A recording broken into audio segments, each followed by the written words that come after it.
I just wanted to show you really quick. First I got to make this demo model so we can have something to talk about here.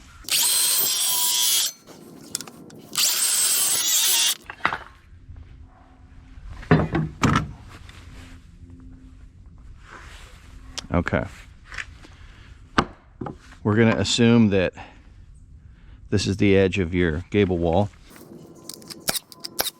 All right, so that's a 5 and 12. And what I wanted to show you was how to do your gable studs to sit on this wall. So just so happens we'll come over, where's my pencil? We'll come over 16, but whatever it is, whatever it turns out to be. Typically you start from the center and you go out, right?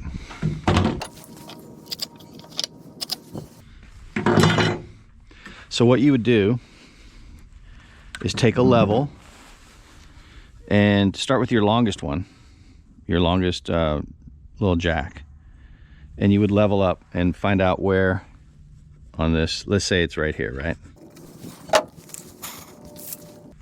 So you need this height right here, and that's 6 1/16. So we're going to just say 6 inches. So what you do, come up 6 inches,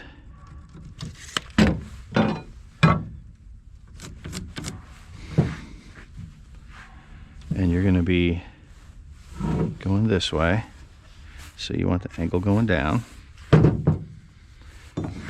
So at 6 inches, you're gonna, and that's a 5 and 12, so you're gonna put the roof pitch angle 5 and 12 right there. And then you want to see how high behind are you gonna go where you're not gonna stick out of the roof. So let's say 10 3/4 total. Wow, there's some crazy creature noise going on out there.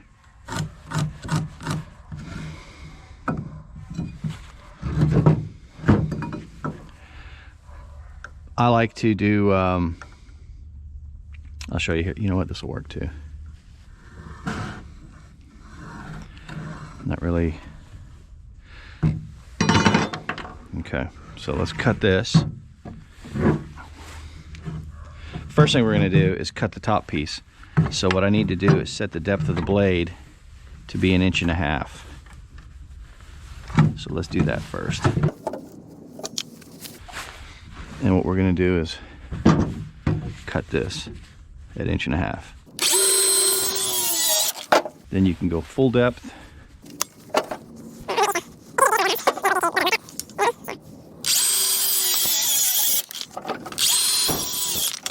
All right, so as you can see, this is more labor intensive.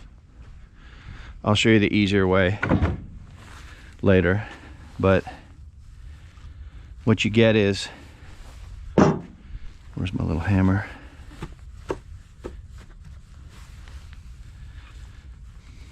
There's how you do it.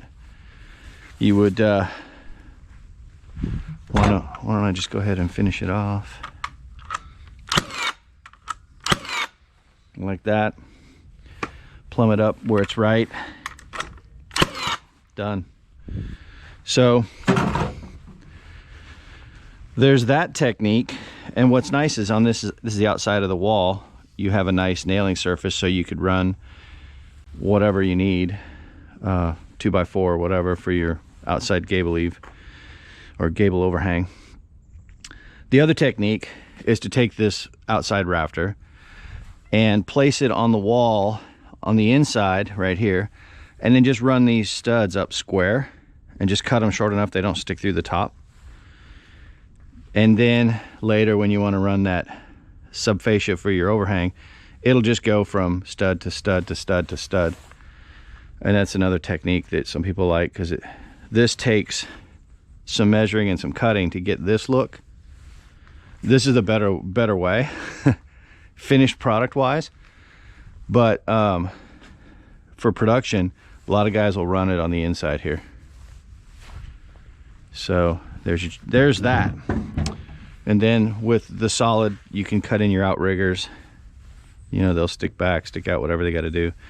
Well, here in Washington State, they'll put exposed tails, so they'll put real nice plywood here. And so what you do is typically you calculate where the nice plywood transitions into your standard OSB, and then from here you go 4 feet up so that your plywood breaks might as well land on this, right? So you don't see any plywood seams out there in the overhang.